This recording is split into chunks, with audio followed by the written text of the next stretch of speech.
사랑하는 청주대교회 식구 여러분, 한 주간 안녕하셨습니까? 예, 요새 날씨가 참 비가 많이 오죠. 혹시 가정별로 다들 안전하시고 집안에 별 피해가 없으신지 좀 걱정도 되고 궁금도 합니다. 서로 우리 식구님들끼리도 그 한 주 동안 또 특히 이번 며칠 동안 안녕하셨는지 서로 인사 나누면서 먼저 친교의 시간을 갖도록 하겠습니다.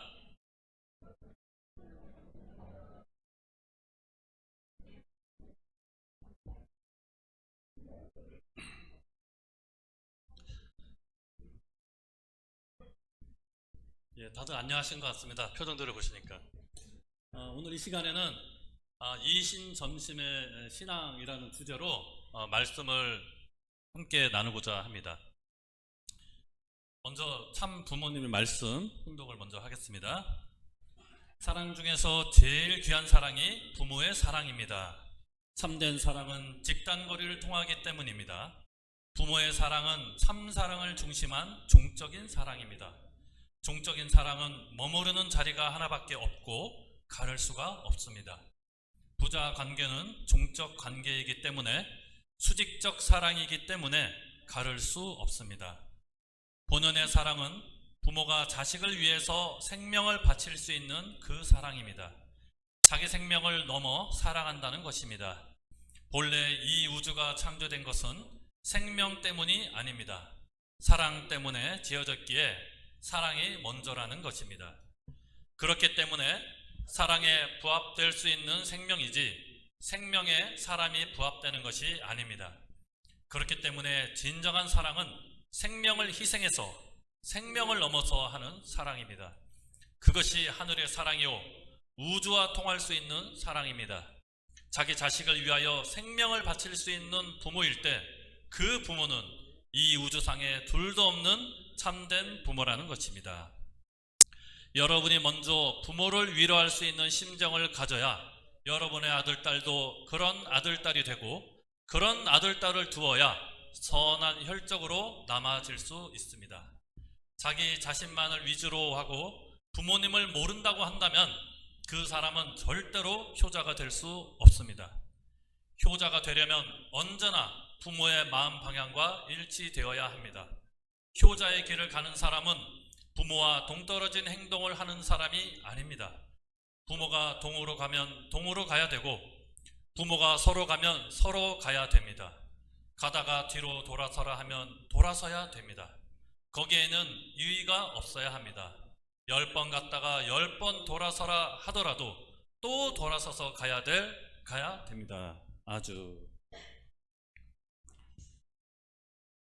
오늘은 이신전심이라는 내용으로 같이 이야기를 주고받고자 합니다.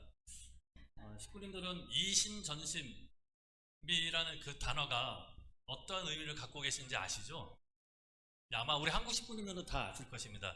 근데 우리 일본이나 태국, 필리핀 선교사님들은 혹시 이 말이 잘 이해가 안 될 수도 있습니다.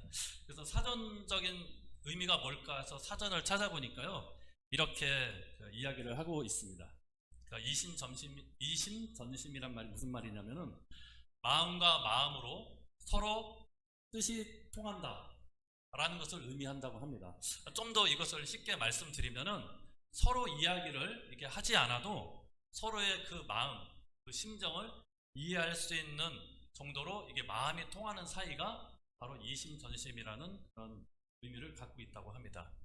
이와 비슷한 속담도 있죠. 한국 식구님들 역시 다 아시죠? 일본 선교사님도 혹시 비슷한 속담 뭐가 있을까요? 네, 시간 없으니까 제가 과부사정 호라비가 안다. 네, 같은 처지에 있어야지만이 그 사람의 처지를, 그 마음을, 심정을 이해할 수 있다라는 것을 뜻하는 속담이라 하겠습니다. 우리는 지난 7월 첫째 주 연인기 대교장님을 통해서 하나님을 안다는 것이 어떤 의미인 것인가에 대해서 말씀을 들었습니다. 하나님이 계신다는 것을 우리는 체험을 통해서 인지하는 것이라고 말씀을 주셨습니다. 그리고 지난주에 우리 이상윤 목사님께서는 그 말씀을 통해서 하나님의 그 참사랑의 이 본체 되심을 하나님이 그러하신 것처럼 우리도 그런 모습으로 살아야 된다라는 말씀을 주셨습니다.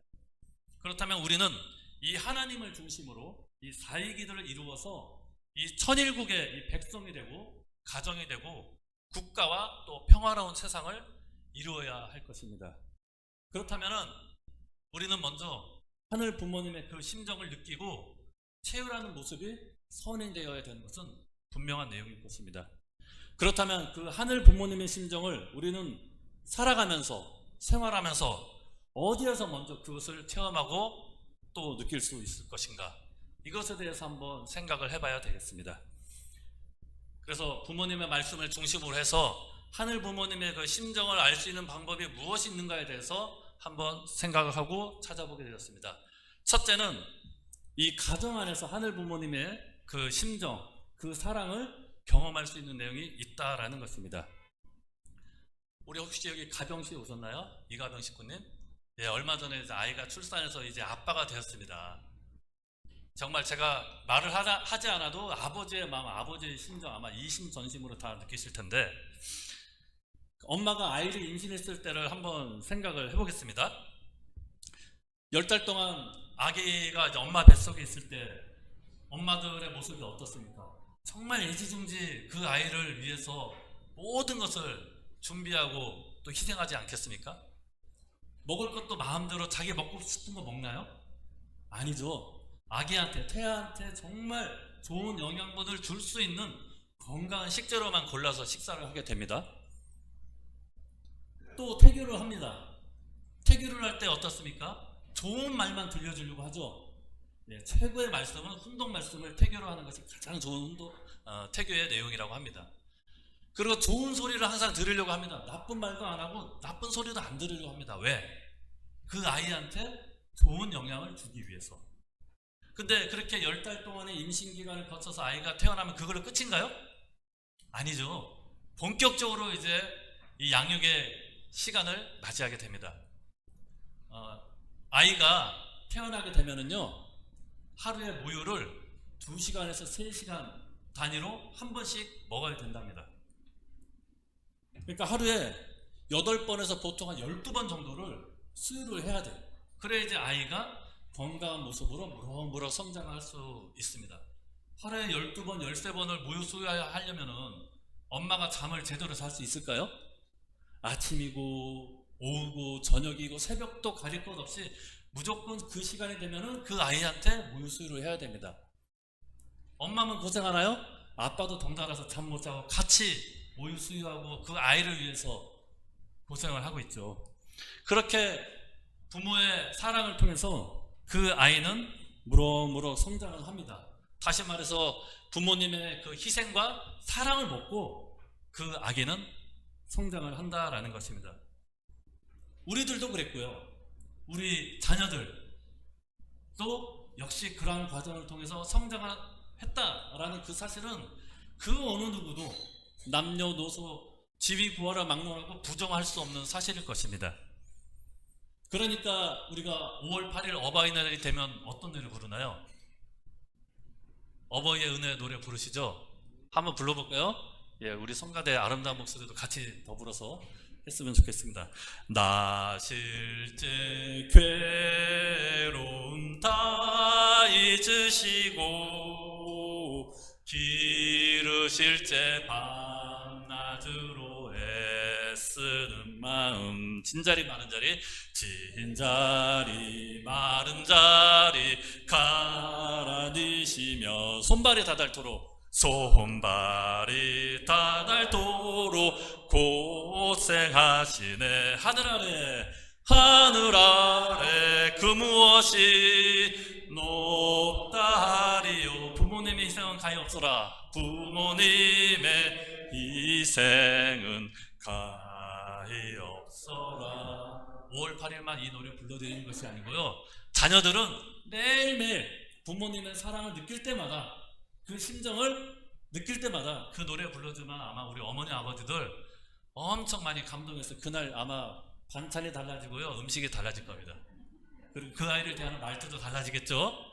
예, 그것을 한번 실천하는 우리 자녀들 되었으면 좋겠습니다. 우리 성학생들, 청년들이 이 말씀을 들어야 되는데, 예, 청년들, 성학생들이 안 보이는 관계로 다음 주에 이 말씀 제가 그대로 전하겠습니다. 자, 이러한 심정과 사랑이 누군가로부터 교육을 받아서 우리가 아는 것일까요? 가르침을 통해서 이 내용을 우리가 느끼고 깨닫게 되는 것일까요? 그건 아니겠죠.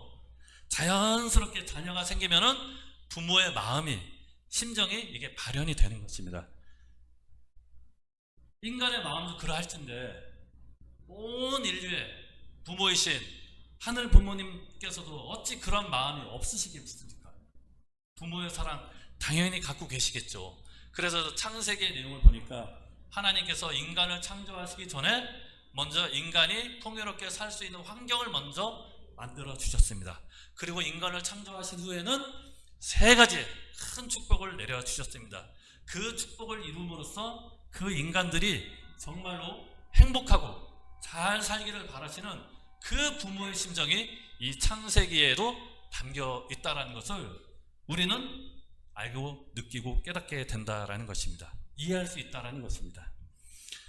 자, 그렇다면 두 번째로 또 하늘 부모님의 심정을 알 수 있는 방법은 또 어디에서 우리가 찾아볼 수 있을 것인가? 성경을 놓고 한번 보니까 그 내용들이 또 잘 나와 있는 것을 알 수가 있습니다. 구원 섭리의 관점에서 성경의 내용을 살펴보니까요, 그 성경의 내용, 거기에 나와 있는 그 역사의 과정을 살펴보니까 부모이신 하나님의 심정이 어떠한다라는 것을 우리가 일단은 머리로서 먼저 이해할 수가 있습니다.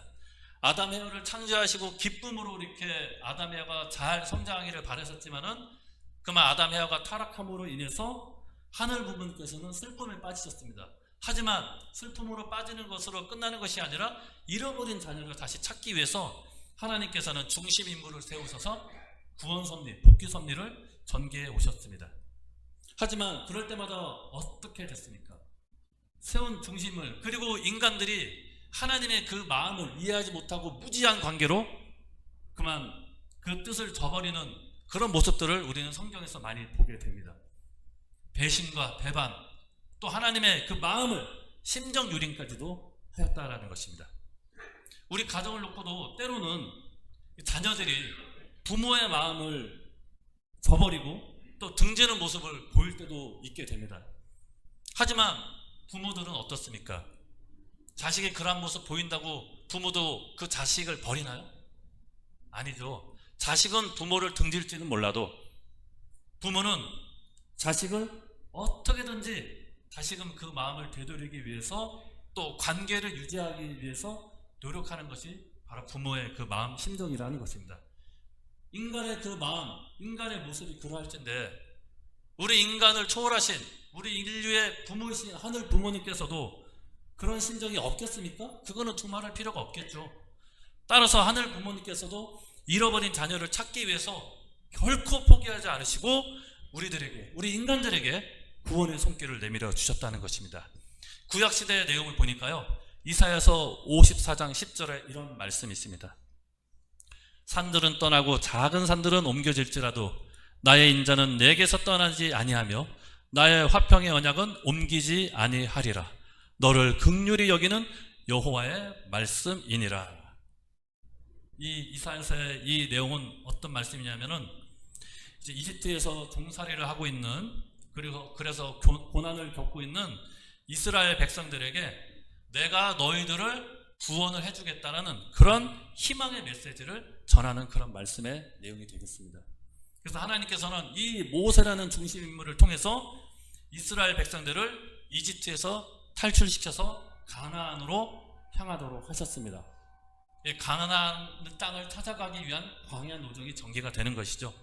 근데 그 와중에도 하나님을 믿지 못하는 그런 불신의 마음은 여전히 있게 되었습니다. 그럴 때마다 하나님은 당신이 이스라엘 백성들과 함께 하고 있음을 이적과 기사를 통해서 보여주십니다. 이집트 군사들이 쳐들어오니까 어떻게 됐습니까? 홍해바다를 갈라가지고 이스라엘 백성들을 무사히 가나안 땅으로 입성하게 하셨죠. 그리고 낮에는 구름 기둥을, 밤에는 불 기둥으로 그 이스라엘 백성들을 지켜주시고 보호해 주시면서 언제나 하나님이 그들과 함께하고 계심을 보여주셨습니다. 그리고 광야노동 가다 보니까 얼마나 또 배가 고프고 또 힘들고 지치겠어요. 그러니까 하나님께서는 또 만나와 메추라기를 내주셔가지고 그 줄인 배를 또 배부르게 해 주셨습니다. 또 가다가 목이 마르다고 또 계속 불평불만을 해요. 이스라엘 백성들은 얼마나 불평불만을 많이 하는지 혈기를 부리고 아주 가관이 아닙니다. 성경의 내용을 보면. 근데 하나님께서는 그럴 때마다 먹을 것도 내어주시고 또 반석을 쳐서 샘물을 내어주시면서 그 이스라엘 백성들을 탓하지 아니하시고 광야 노정을 거쳐서 이제 젖과 꿀이 흐르는 가나안으로 입성케 하시는 그 역사를 하나님께서 전개하신 그 마음, 그 심정에는 그 잃어버린 자녀를 찾으시는 하늘 부모님의 부모로서의 심정이 담겨 있다라는 것을 우리는 구약 성경의 한 내용만 봐도 알 수 있는 것입니다. 또 신약 성경의 내용도 마찬가지입니다. 아주 유명한 성경 구절이죠. 요한복음 3장 16절. 하나님이 세상을 이처럼 사랑하사 독생자를 주셨으니 이는 저를 믿는 자마다 멸망치 않고 영생을 얻게 하려 하심이니라. 이 내용만 봐도 하나님이 정말 사랑의 하나님이시라는 것을 우리는 또 사랑의 그 심정을 갖고 있는 존재라는 것을 우리는 이해할 수 있다라는 것입니다. 예수님의 노정을 살펴보면 결국 예수님의 마지막 생애는 십자가의 처형을 통해서 돌아가시게 됩니다.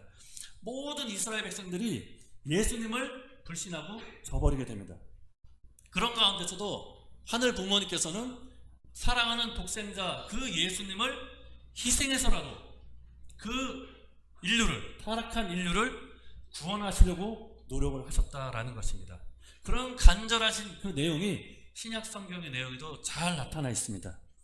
이렇게 우리는 이 성경의 이 구원 섭리의 내용을 살펴봄으로써 하늘 부모님의 심정이 어떠하다라는 것을 우리는 또한 이해할 수 있다라는 것입니다. 자, 그렇다면 또 세 번째로 하늘 부모님의 심정을 이해할 수 있는 보다 좀 직접적이고 사실적인 내용은 뭐가 있을까요? 우리에게. 그것은 뭐 두말할 것도 없이 참 부모님의 생애를 우리가 사실은 이게 동시대권에 함께 살고 있잖아요. 그리고 우리 원로 식구님들께서는 정말 수없이 많은 시간을 참 부모님과 함께 하셨기 때문에 참 부모님의 생애를 통해서 많은 그 사랑과 또 은혜를 받으시면서 참 부모님의 그 마음이, 그 심정이 어떠하다라는 것을 잘 아시고 또 체감하고 계실 것입니다. 본문 말씀에도 아까 훈독했다시피 이런 내용이 있습니다. 본연의 사랑은 부모가 자식을 위해서 생명을 바칠 수 있는 그 사랑입니다. 진정한 사랑은 생명을 희생해서 생명을 넘어서 하는 사랑입니다. 그것이 하늘의 사랑이요 우주와 통할 수 있는 사랑입니다.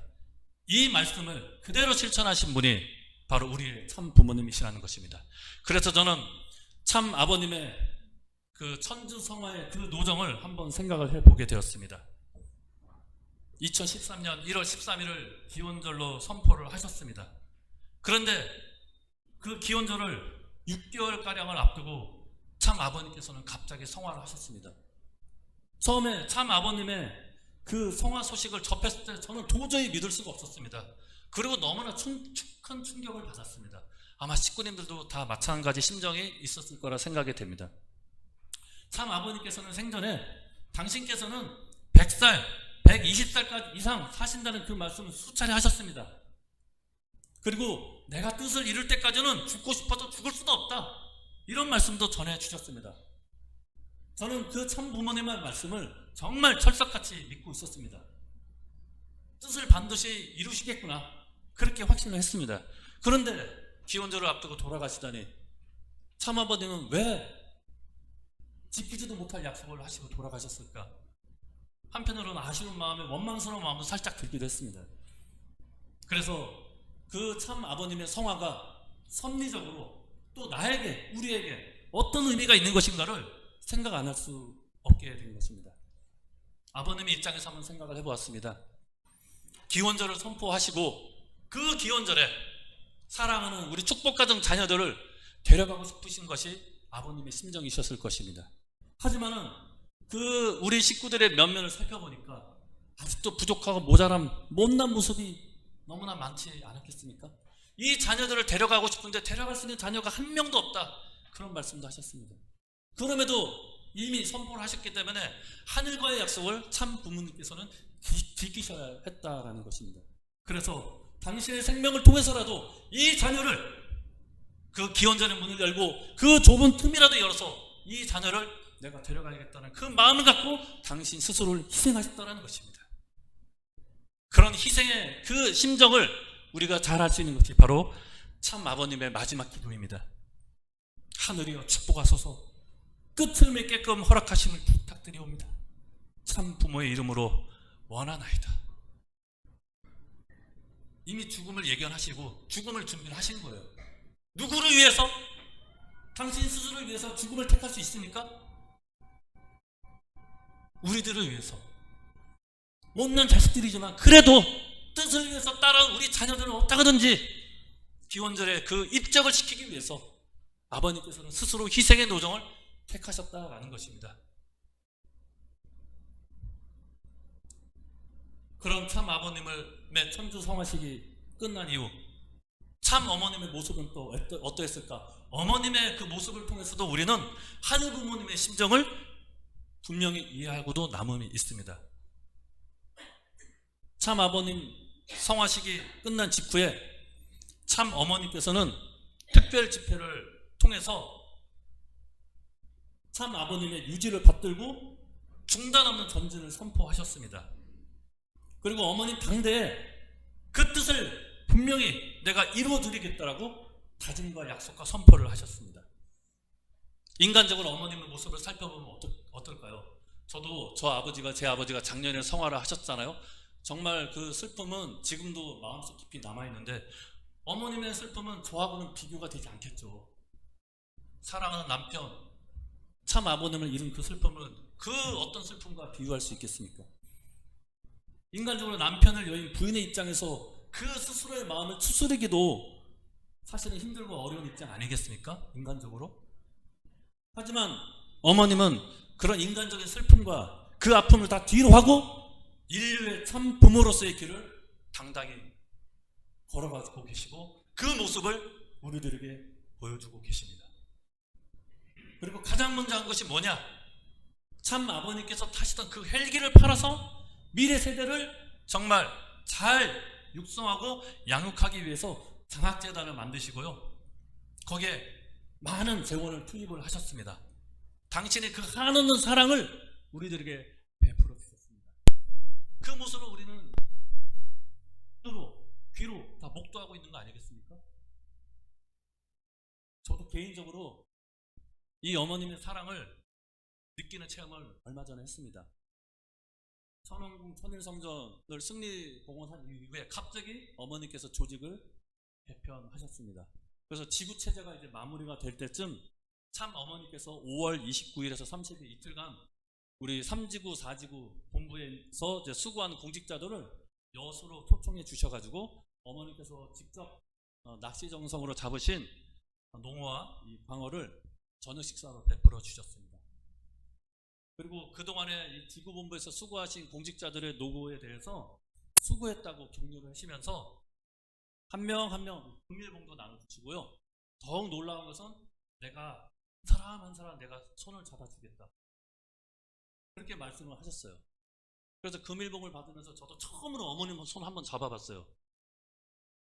며칠 동안 씻지 말아야 되는데 그만 잊어버리게 씻었는데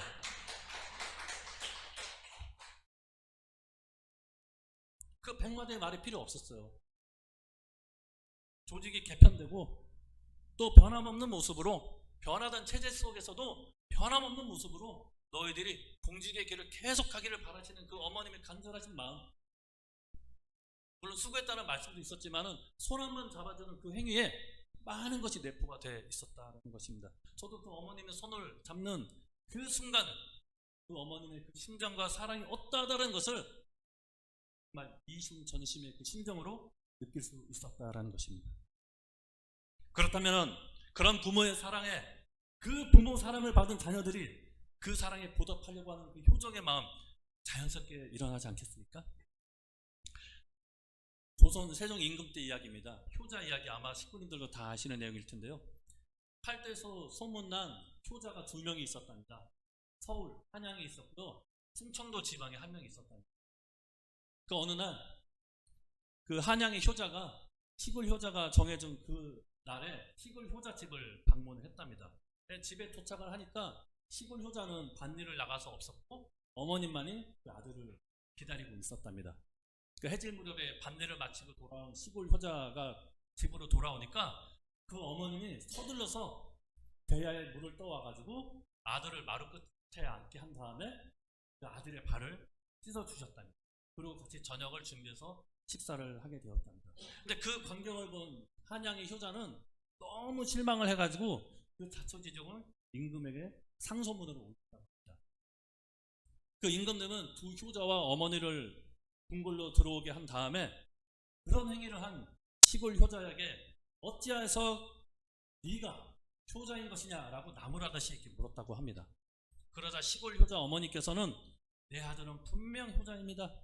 1년 내내 비바람이 불어도 농가 밭에 가서 이렇게 농작물을 재배하면서 이 어미를 배부르게 합니다. 이런 아들이 너무 고마워서 이 어미는 밭일을 마치고 돌아온 그 아들의 손과 발을 씻겨주는 게 그 하루에서 가장 기쁜 날입니다. 그 사내진미 밥상을 호의호식 시킨 것보다는 그 아들을 위해서 어머니가 발을 씻겨주는 그 순간이 가장 기뻤기 때문에 그 어머니의 마음을 받아서 아들은 어머니가 발을 씻겨주는 행위를 마다하지 않고 발 씻김을 당했다라는 것입니다. 그 이야기를 들으신 임금님께서는 모든 자녀들이 부모를 기쁘게 하고 부모가 원하는 바를 이루도록 그 마음을 편안하게 하는 것이 효의 근본이라는 말씀과 함께 후한 상을 내리셨다고 합니다. 본문 말씀도 이와 상통한 내용 아니겠습니까? 효자가 되려면 언제나 부모의 마음 방향과 일치되어야 한다. 이것이 부모의 사랑에 대한 이 자녀의 심정, 이 사랑의 모습이 아닐까 생각이 되어집니다. 자, 그렇다면 그런 차원에서 그 자녀의 모습, 그 자녀의 심정의 모습을 간직한 그 사례가 있어야 될 거 아니에요? 그래야지 우리가 그것을 이해할 수 있고 느낄 수 있을 거 아니겠습니까? 저는 초창기에 뜻을 따라오셨던 우리 식구님들이야말로 진정한 효자의 모습이라고 저는 생각을 합니다. 이것을 예수님 당시의 이스라엘 백성들과 동시성으로 한번 비교를 해보았습니다. 예수님의 공생의 초기에 예수님의 노정은 어땠냐면은 제일 먼저 하늘의 그 말씀 메시지를 유대교의 제사장, 지도자들에게 찾아가서 전했습니다. 하지만 낡은 관념에 사로잡힌 그 지도자들은 예수님의 말씀을 받아들이지 못했습니다. 불신했습니다. 바알세불이 접한 귀신이라고 저주했습니다. 그로 인해서 하늘이 준비해 놓은 그 유대교 제사장이라든지 지도자의 그 기반을 공생의 초기에 예수님께서는 잃어버리셨습니다. 참 아버님의 공생의 처음의 모습은 어떨까요? 예수님 때와 똑같이 아버님께서도 준비된 기독교 기반의 이 목회자들을, 지도자들을 만나셨습니다. 그리고 정치 지도자들을 만나서 그 당신의 메시지를 전하셨습니다. 하늘의 메시지를. 하지만 마찬가지로 준비된 기독교 기반의 그 지도자들, 정치권들이 아버님을 받아들이지 못하고 마찬가지로 배신하고 불신했습니다. 그래서 준비된 그 기반이 그 조성을 이루지 못하고 실패를 하게 되었습니다. 예수님 때로 다시 돌아가 보겠습니다. 예수님이 초기에 그 리더들에게 불신을 받게 되니까 결국 찾아갈 수 있는 사람들은 이름도 없고 빚도 없고 가장 하층민이라고 그 당시에 여겨졌던 세리, 세금 받는 사람인데 아주 미천한 직업이었어요. 그때 당시에. 그리고 창녀, 어부 등을 찾아다녔었습니다. 그 당시에 정말 비천한 입장인 하층민들을 찾아다니면서 그 말씀을 전하시고 그들과 먹고 마시면서 그들의 친구가 되어주시면서 어떻게 하든지 하늘의 뜻을 이루시고자 몸부림을 치셨습니다. 하도 이스라엘 백성들이 말을 안 들으니까 이적과 기사를 행해서라도 내 말을 못 믿겠거든, 내가 행한 그것을 통해서라도 나를 믿어다오 했지만은 결국 예수님께서는 모든 이스라엘 백성들의 불신으로 인해서 십자가의 죽음을 택하실 수밖에 없었던 안타까운 내용 우리가 다 알고 있습니다. 다시 참 아버님 공생의 초기에 역시 잃어버린 기독교 기반을 대신해서 54년대에 세계 기독교 총연실련협회를 세우셨습니다. 그리고 가장 먼저 한 게 뭐냐면은 1세권을 잃어버렸으면 2세권이라도 찾아야겠구나. 그래서 먼저 기독교 2세권을 찾아다니면서 전도를 했습니다. 그게 이화여대 연대입니다. 그래서 전도가 불길처럼 막 일어났어요. 그러다 보니까 여기에 위기감을 느낀 기독교 지도자들과 정치권들이 결탁을 해가지고 아버님을 무고로 고소를 했습니다. 이것이 그 유명한 2대 연대 사건입니다. 7.4 사건, 이것으로 인해서 아버님께서는 무고한 영어살이, 옥살이, 감옥살이를 하셨다라는 것입니다. 그때 당시에도 그 내용이 신문에 대문짝만하게 기사로 났습니다. 아, 통일부 망하겠구나. 그때 당시 사람은 다 그렇게 인식하지 않았을까요? 근데 결국 아버님께서는 무죄로 석방이 되셨죠. 그래서 결국은 준비된 기독교 1세권, 2세권을 다 잃어버렸습니다. 그래서 아버님께서 그 다음에 항해하신 것이 뭐냐? 40일 전도 활동, 개척 전도를 통해서 농촌으로 다 보냈어요. 식구들을, 초창기 식구들을.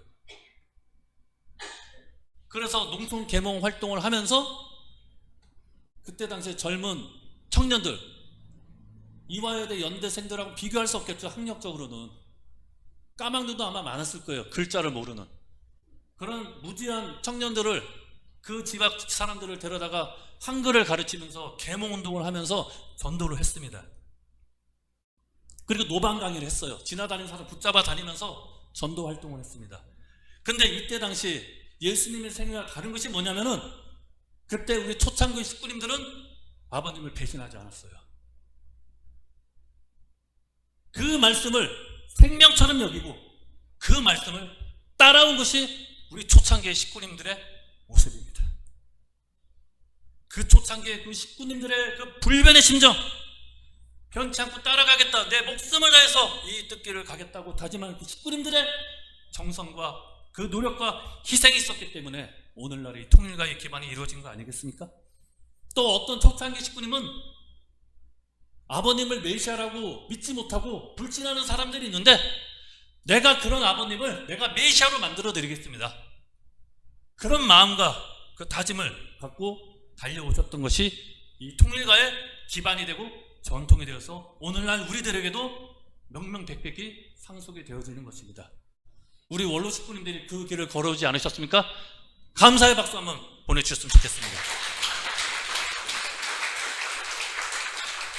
그런 모습을 우리는 매일매일 목도하고 있습니다. 이 예배 이후에 정말 초창기에 그런 활동 하셨는지 우리 젊은 식구들은 원로 식구님들한테 간증을 좀 들으셔야 돼요.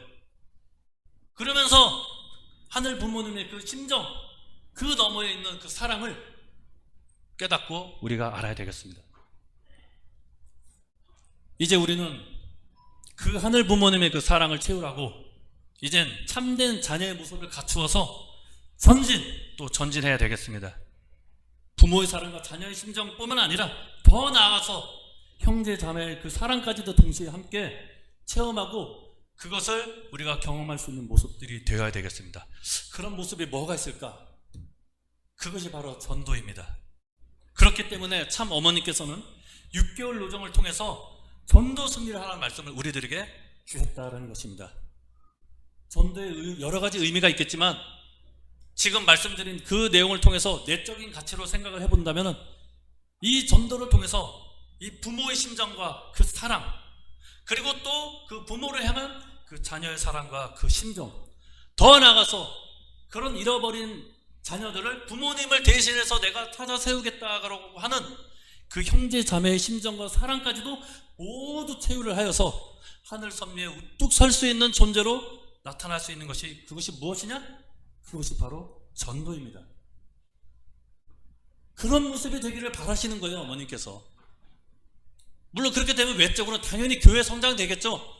국가 복귀 이루겠죠. 근데 가장 우선시 돼야 될 것은 뭐냐? 내가 그런 모습으로 충효의 도리를 다 해야 되고 내가 먼저 우뚝 서야 되고, 그런 모습이 한 사람 한 사람, 이 통일가의 우리 식구들이 모두 그런 모습이 되기를 바라시는 그 마음을 간직하고 전도하라고 거기에 내가 120% 응원하겠다고 말씀해 주지 않으셨습니까, 어머님께서?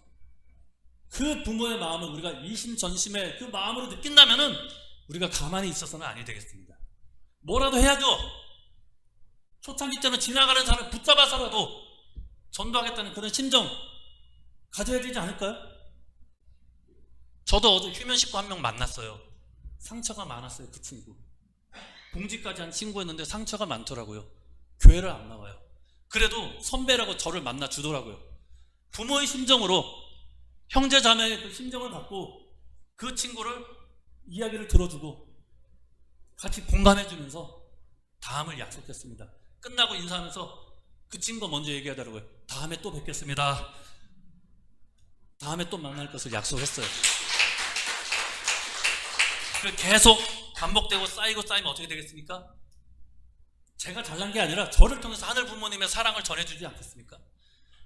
그 심정을 느끼지 않으실까요? 그러면 자연스럽게 그 하늘 부모님께 내가 효도를 해야겠구나, 떠난 마음을 내가 다시 정비하고 부모님께로 나아가야겠구나라는 그 효의 마음, 효자의 심정 들지 않을까요? 그래서 우리는 이 전도 활동을 통해서 잃어버린 자녀를 찾기 위해서 몸부림치신 그 하늘 부모님의 그 부모의 심정과 사랑을 우리는 전도 활동을 통해서 체유를 해야 될 것입니다. 사랑하고 싶지만 사랑할 수 없는 그 안타까운 심정과 사정을 통해서 우리는 이 전도 활동을 통해서 하늘 부모님의 그 심정과 사정과 하나가 될 수 있는 일치된 모습을 우리가 먼저 우뚝 서게 될 것입니다. 그런 모습으로 새 식구도 찾고, 새 식구뿐만 아니라 여러 가지 사정으로 잠시 이 교회와 멀어진 우리 휴면 식구, 형제 자매들도 우리가 복귀해야 됩니다. 또 그 과정 속에서 부모의 심정, 자녀의 심정, 형제 자매의 심정까지도 우리는 느낄 수가 있게 될 것입니다. 그런 활동을 한 우리 식구들이 가족으로 있는 우리 가정에서도 그런 심정을 갖고 가족과 가족이 가족 간에 서로 아들과 딸들이 또 부모가 형제 자매가 그런 마음으로 서로를 대하게 되면 어떻게 될까요? 이 전도 활동을 통해서 전도도 되지만 휴면 식구도 찾게 되지만 더 중요한 것은 내 가정이 정말 하늘이 바라시는 참된 가정의 모습으로 하나가 될 수 있는 거예요. 이게 정말 중요한 거예요. 전도 활동을 통해서 내 가정이 정말 참된 가정으로 우뚝 서야 되겠구나. 이 6개월의 기회를 어머니께서는 우리들에게 허락을 해주신 것입니다. 그래서 우리가 참된 개인도 돼야겠지만은 참된 가정을 먼저 만들어야 됩니다. 그런 모습이 되시기를 어머니께서는 정말 간절히 기다리고 계십니다. 그래서 6개월의 이 노정을 통해서 우리에게 그 당신의 심정과 사랑을 느끼게 하고 참된 개인과 가정, 또 그 교회의 모습을 만들어갈 수 있도록 길을 열어주신 분이 바로 하늘 부모님, 또 우리와 함께 살고 계신 우리 참 어머님이십니다. 그런 길을 열어주신 하늘 부모님, 또 참 어머님, 또 연계에 계신 참 아버님께까지도 큰 박수 한번 올려주시기 바라겠습니다. 6개월 전도 노정에 전도의 도전, 전도를 거꾸로 하면 도전이 되잖아요. 전도의 도전을 해서 우리가 정말 그런 모습으로 거듭나고 하늘 부모님, 참 부모님께 효를 다할 수 있는, 그래서 말을 하지 않아도 그 하늘 부모님, 참 부모님 말만 들어도 눈물이 날 수 있는 이심전심의 그 심정을 갖고 하루하루를 살아가고 또 6개월의 전도 노정을 통해서 승리로서 하늘 부모님, 참 부모님께 기쁨을 돌려드릴 수 있는 우리 청주 대교회 모든 식구들이 되기를 바라면서 제 말씀을 마치겠습니다. 다 함께 보고 드리겠습니다.